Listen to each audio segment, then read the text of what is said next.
Selamat malam Cukungers. Kami berdua saat ini sedang berada di sebuah apartemen di kawasan Tangerang. Apartemen ini sudah lama tidak berpenghuni selama bertahun-tahun. Dan di episode pertama ini kami berdua nanti akan bercerita tentang hal-hal yang mistis, hal-hal yang menyeramkan yang pernah kita alami berdua. Oke, perkenalkan dulu nih. Saya Tommy. Saya Rian. Selamat datang di Malam-Malam Seram.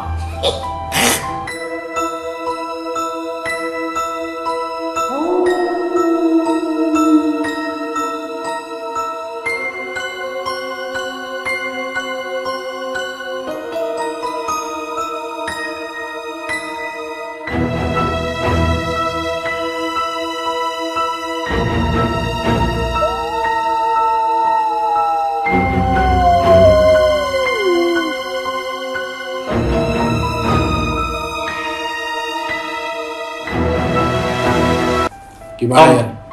Lu pasti punya dong kalau lu pernah mengalami suatu waktu hal-hal yang menyeramkan. Lu bisa ceritain nggak? Gue ada cerita sih, dan ini gue alami sendiri. Waktu itu gue lupa tepatnya tahun berapa ya, 90-an lah. Gue tuh masih kuliah. Sekarang kan gue udah sekitar 70-an. Alah, gue kan masih muda lah gue. Terus malam-malam itu gue pernah zamannya dugem kan, pulang malam, pulang pagi, terus gue waktu itu kebelet banget mau buang air kecil. Di dalam mobil gue udah bener-bener nggak kuat tahan untuk buang air kecil. Akhirnya gue lihat ada SPBU tuh di daerah Jakarta lah ya, di kawasan Jakarta Selatan. Kayaknya daerah-daerah. Oke. Di situ ada SPBU, gue langsung, dan itu memang rada sepi. SPBU-nya buka, bukannya tutup, buka. Jam berapa itu? Jam 2 sih bos. Wah gila. Kayaknya SPBU yang 24 hours sih. Oke. Pas gue kesana, serem, belum serem, tapi gelap lah ya. Maksudnya, namanya juga jam 2 gitu, mobil jarang lah yang ngisi bensin. Terus gue ke toiletnya, gue udah kebelet banget tuh. Habis itu gue buka aja, itu gelap banget. Nah akhirnya gue buka pintu tuh, gue langsung gue balik tuh. Nah sejak itu teror di rumah gue itu terjadi. Berarti ngikut om. Kayaknya nempel. Bukan salompas kan? Gila. Oke lanjut. Terus udah gitu, pertama yang gue rasain pada saat gue lagi mau belajar, meja belajar gue dulu masih meja belajar tuh. Lu gila lu malam pagi-pagi gitu mesti belajar. Enggak. Ini hari lain. Oke, kemudian terus udah gitu meja belajar nih, jendela. Sampai jam 1 jam 2 tuh gue udah mulai merinding tuh. Itu suara semua. Terus suara anjing menggonggong yang malam-malam yang serem-serem tuh udah ada tuh di luar rumah gue. Gue merinding. Terus beneran kejadian. Seperti yang apa gue pikirin. Tuh ada yang ngetok tuh. Ngetoknya di depan jendela itu persis. Kan gue merinding. Terus pas gue bilang, wah kenapa gue jadi merinding loh? tadi ketok. Terus gue ngomong gini dalam hati gue, kalau ini setan, ngetok sekali lagi. Lo tau gak apa? Diketok bos sekali lagi. Terus gue nggak berani buka gorden gini, gue nggak berani karena ya gue pikir ini beneran setan kan. Akhirnya gue diam, gue berdoa dulu. Itu makin merinding, nggak karuan. tapi tunggu dulu. Emang di rumah lu nggak ada orang? Ada nyokap gue waktu itu masih ada. Kakak gue pun juga ada, tapi kita kan beda kamar kan. Akhirnya gue keluar, gue bawa samurai babe. Ya gue Jepang dong. emang sih kan nggak mungkin juga kan setan gue tusuk. Setannya zaman Jepang apa? Zaman dulu. Yang penting gue bawa sesuatu lah. Oke lah. Ya, pas gue keluar kosong nggak ada apa-apa. Nyokap bangun, nanya, Tom, ngapain lo marah-marah sendiri gitu? Barusan tuh ada yang ngetok gini ya, gue cerita. Kata nyokap, makanya sholat. Besok-besoknya nggak ada lagi tuh teror itu. Nggak lama kemudian gue pulang malam. Gue pulang jam 2 lagi dari klub, dari sama teman-teman. Terus gue masuk ke toilet, lampu gue dimatiin tuh bunyi cet. Nah terus udah gitu, kok dimatiin ya? Ini kakak gue emang rese banget gitu kan. Gue langsung bilangnya kakak gue gitu, karena dia tau gue pulang pagi mungkin, wah matiin ini si Tommy nih pulang pagi. Gue teriak, Mbak, lu matiin lampu gue? Gak ada suara. Hidupin lagi gak lu? Gak hidupin. Lu sadar tuh gitu? Hidup, kalau itu gue sadar. Terus gue buka, kosong gak ada apa-apa. Dah kedua, gue merinding kan, gue merinding tuh. Teror yang ketiga, gue mau pulang malam tuh weekend juga tuh. Pokoknya rata-rata weekend ya diteror sama dia. Teman gue suruh gue datang, inget nggak Al-Azhar roti bakar? Iya, nah, suruh datang ke situ. Gue datang dong, gue datang, gue parkir. Temen gue bilang, bagus lo ya, sama cewek pacaran nyamperin kita jam segini. Sama cewek? Udah pasti dong. Gue nggak sama cewek, gue bilang. Susana tuh. Suruh turun tuh di mobil. Temen gue ada satu yang ngomong kayak begitu, gue bilang, serius? Itu beneran loh? Beneran, itu turun, kasihan juga, ngapain lu suruh di mobil, kita nggak ngapa-ngapain. Dari situ gue cerita ke keluarga, akhirnya dipanggil lah orang pinter, Pak Haji Bogor waktu itu. Dia bilang, dia ngobrol sama gue, lihat situasi rumah, dia bilang, Mas Tommy pernah ini ya, buang sesuatu tanpa permisi. Wah, kalau buang sesuatu lupa, gue bilang, buangnya kayak gimana? Ya buang kencing lah gitu. Oh, pipis buang air kecil. Ya pernah, gue bilang permisi, assalamualaikum nggak? Katanya. Ya, orang lagi. Gue bilang gimana caranya? Enggak sih Pak Haji. Gue bilang, saya waktu itu pernah, gue inget tuh. Iya. Di SPBU tuh pernah jam 2 pagi. Iya. Emang saya biasanya permisi, cuman pada saat itu enggak karena kebelet banget dan saya harus buang lah intinya. Ya itu dia. Ini soalnya lo biasain hantunya gitu-gitu tuh jangan sembarangan lah om. Makanya itu paling benar, dulu kan SMA gue suruh ada tuh waktu kelas 1 nggak boleh kencing di toilet kan sama senior, ada di Aqua. Nah, harusnya pakai cara itu ya enggak, tapi kan nggak ada botol Aqua jadi gue pipis gue. Tapi bos abis itu lo kok Pak Haji bisa tahu kan saya ngomong bos, Bisa lihat kali dia sama setan. Gue bilang ini cewek Pak Haji benar. Gue nggak bohong bos, gue nggak bohong asli. Terus kata Pak Hajinya, ini dia pas bunuh diri di situ. Iya. Bunuh diri, jadi nungguin di SPBU situ.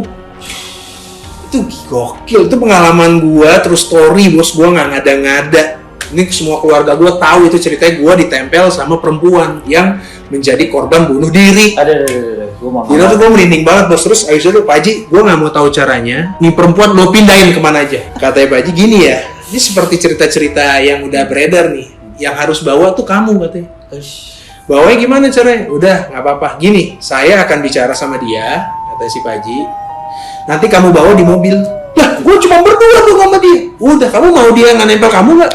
Dia ini selalu mandi bareng kamu, tidur bareng kamu. Jadi pacar kedua dong. Emang waktu kamu punya pacar, dia juga sebel banget sama pacar kamu. Biasanya kalau cerita-cerita kayak gitu tuh, lu pacaran sama siapapun putus pasti. Makanya, kalau udah sama perempuan ya bos, tapi kalau sama laki enggak Cin. Terus akhirnya bos, tunggu aku bisa. Gue bawa dia itu mobil tuh dengan merinding keringetan segala macem ke tempat gue kencing sembarangan itu. Gue bawa dia Pak Haji nggak ikut tuh. Kamu ikutin saya aja, kamu bawa gitu kan, nggak ada telepon, nggak ada apa yang bisa ngelit gue. Jadi gue bawa tuh ke tempat itu, gue merinding, gue baca semua, gue baca bos. Gue sampai di SPBU, gue ke tempat itu udah beda. Tempatnya terang bos. Terus di situ aja gue buka, kata dia suruh sekitar 5 menit dibuka pintunya, dia pergi. Nah, percaya nggak percaya, setelah itu teror nggak ada lagi. Berarti jago juga Pak Haji. Pak Haji jago bos. Ini nggak masih suka datengin lu nggak? Enggak, terornya berakhir sampai di situ. Okay. Oh Pak Hajinya? Enggak lah. Pak Haji gue nggak tahu masih ada atau enggak ya. Yang suka nempel itu enggak lagi? Udah enggak. Itu selesai terjadi. Selesai, alhamdulillah selesai. Dia itu jadi korban meninggal karena ditinggali oleh nggak tahu suaminya, nggak tahu pacarnya. Sebenarnya sih kata Baji untuk looknya teman-teman cantik. Harusnya ininya bos. Tapi sama kejadian sama punya gue. Gue juga begitu. Jadi cukup semua nih. Gue pernah ngalamin hal yang serem banget teman. Dan ini terjadi sama gue, bener-bener terjadi. Lo percaya nggak? Jadi waktu gue dulu tugas di daerah, daerahnya itu kata orang kampung itu daerah tempat pembuangan orang-orang ex G30 SPK. Itu Jawa Timur lah. Itu emang serem. Emang daerah itu terkenal angker karena memang hutan kan. Jadi waktu itu pekerjaan gue itu memang ada di daerah itu. Itu kita bikin base camp di sana. Ya. Dengan dikelilingin itu dengan pohon-pohon. Serem lah, kayak hutan lah. Nah, cuman kita di tengah-tengah tuh kayak hutan, kayak zaman-zaman inilah base camp Vietnam sana. Pas gue datang sana, dibangun lah base camp. Nah itu sebelumnya 3 hari sebelum gue datang ke situ, orang-orang udah ditanya-tanyain tuh, Itu sekitar mungkin udah sekitar 50 orang di situ. Terus nginep di mana? Di belakang. Oh, di belakang. Baru ya? Iya, saya bilang. Barulah gue datang. Dan gue juga belum tahu cerita apa-apa di situ kan. Tapi gue pernah dengar dari teman gue, ini memang daerah angker. Daerah serem. Lu diganggu ini apa? Belum sampai situ. Oke. Jadi waktu itu gue lagi di main bulu tangkis teman-teman gue di situ. Aku jadi merinding gue. Pas kita lagi ngumpul main bulu tangkis, temen gue yang satu baru datang juga. 2 hari sebelum gue datang dia tanya, Pak, semalam tidur di mana? Di belakang. Pernah nggak ngerasain gini? Kenapa? Gue jadi gemeter beneran. Jadi dia sholat subuh. Dia padahal security, bagian security dia security officer, kumisan, lebih serem dari kumis gue. Dia sholat subuh kanan kiri. Dia pas lihat kiri, oke dia bro. Muka dia juga? Oke dia, kembar jadi gitu? Dia kan kumisan bro, serem. Lihat muka dia sendiri om. Nggak ada kaca nggak apa. Jadi dia ada 2 gitu men? Dia 2 om. Dia cerita di situ. Temen gue kan baru 3 hari di situ. Nah ada yang udah seminggu di situ. Pak kenapa pak? Saya pas lagi habis sholat diliatin om. Liatin apaan? Muka saya sendiri. Nah teman gue yang satunya lagi itu cerita. Bapak berapa hari? 3 hari. Kamu? Gue ditanya dong. Saya baru 2 hari di sini. Terus dia bilang, berarti kamu tunggu giliran. Anjir gue bilang. Tapi lo nggak pernah sholat di situ? Kan mau nggak mau kan gue pasti ngeri dong. Udah bilang giliran. 1 hari selang lewat. 2 hari selang ngumpul lagi. Ada cerita gitu lagi. Diganggu. Lewat 3 hari lewat. 4 hari lewat. Udah seminggu. Aman dong gue. Lo nggak diganggu udah. Gue pikir aman dong seminggu kan. Setannya takut lah. Kan bergilir mereka. Itu kan 50 orang. Udah situ gue mikir, aman dong gue ya. Iya. Kayak film Jepang gitu kan. Cerita-cerita, yang lain udah cerita, gue gangguin. Tunggal gue doang nih. Gue pikir udah aman dong, udah lewat dong. Orang dari sini ke kamar yang satunya lagi kan kamar gue di tengah. Dan kamar gue memang paling jelek dari triplek om. Karena gue orang baru, karantina dulu. Jadi suatu malam om, pas gue kerja, gue pulang nih. Sekitar jam 1, jam 2 malam. Gue tidur. Pas kan itu kan biasanya tidur berdua kan kiri kan, kita berdua satu kamar. Nah temen gue lagi masih lembur dia, tidur sendirian dong gue merasa tuh gue mimpi kok selimut gue ditarik om.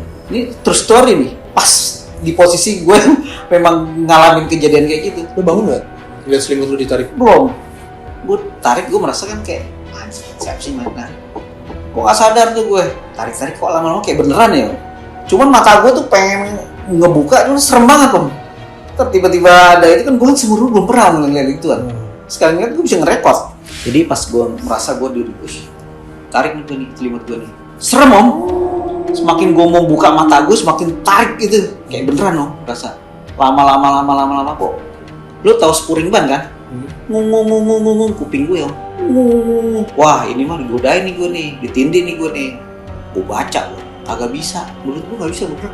Apa yang gue mau biasanya nggak bisa nafas tuh. Lo rasanya gimana? Mati dong gua. Udah, gua ditarik kan.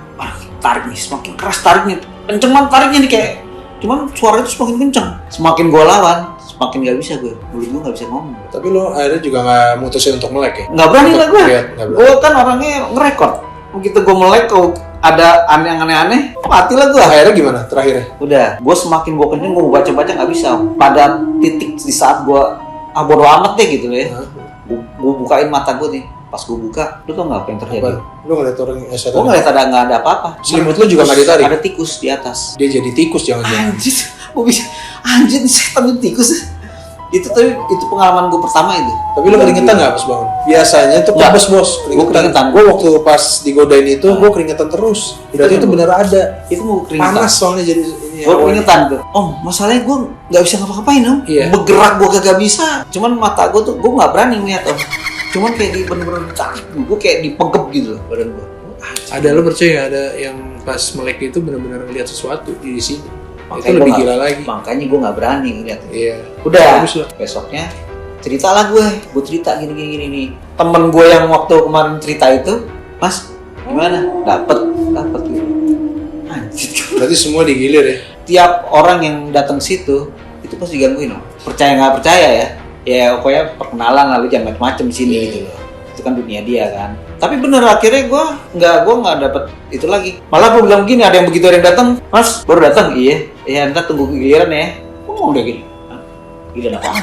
Itulah dia. Itu pengalaman gue. Itu true story dan itu pengalaman gue pertama kali di Tindin ya namanya. Itu Ya, pengalaman gue. tapi lo percaya kan itu ada? Ya iyalah, kita harus percaya loh. Cuma kan kita ada tembok yang memisahkan dua dunia itu. Iya. Yang Pokoknya penting kita jangan macem-macem om. jangan nantang sih. Kita yang Setuju. macem-macem, kita sopan, permisi. Jadi gue ada cerita lagi nih om. Jadi gue teman-teman komplek gue dulu. Jadi temen gue ngajakin Sukabumi, yuk sip. Kita kalau nggak salah itu berlima lah. Backpacker ala Indonesia lah. Bis berhentiin. Numpang pak sampai depan. Tiap 1 kilo, 10 kilo numpang. Ada truk pasir naik. Tiba kita di Sukabumi kotanya. Itu kayaknya rumah orang tuanya. Mungkin dia dulu dibesarkan sama tantenya. Akhirnya dia pergi ke situ ke rumah orang tuanya itu. Datanglah. Diusir men. Kan kita kan nggak ada tempat tinggal. Gimana caranya? Ya udah. Akhirnya gue nginep lah di situ di depan rumahnya karena diusir dia nggak boleh. Kita mau nggak mau ya di depan rumahnya dia lah. Pokoknya inti ceritanya tuh kita nggak bisa nginep aja. Oh, temen gue langsung tuh, oh gue ada tempat nih, tempat saudara gue kata dia. Masuklah kita, baunya udah hawanya, gue nggak ngerti itu hawanya nggak enak, apa rumahnya udah lama nggak tinggalin, itu pokoknya bau banget deh, hawanya nggak ada enak deh. Gubuk, lantainya tanah, nginep sini sebentar ya, nggak apa-apa, daripada kita di jalan, nginep lah gue di situ, kita berlima situ. Ya anjir, ada yang lempar bros, nggak denger yang lempar, merinding gue. Lu nggak denger bro? Enggak sih. Udah, gila ada yang lempar bro. Lu nggak denger? Enggak. Gue jadi merinding apa gue doang ya? Ya gue ke nginap lah kita berlima situ ya. Udah pada ngorok gitu. Jadi waktu itu gue ngerasa pengen boker gue anjir. Kenapa di saat kayak gini gue harus pengen boker sih? Anjir. Bukan yang namanya gue nggak ngerti apa-apa, gue nggak bakal takut dong. Jadi ada kamar, sini ada lorong, ada WC-nya kan. Nah di sini tuh ada lorong om. Terus udah gue di situ boker lah, jongkok kan. Gue nggak tahu itu ada apaan. Gue lihat sini, anjir serem lagi. Pulang aja yuk. Mendingan balik aja dulu. Kita tapi selesai dulu, kasihin lo Cuplung selesai nonton. Iya nggak? Cuplunger gimana nih ya? Mungkin di episode selanjutnya ya. Betul, nanti boleh juga sih berbagi cerita ke kita ya.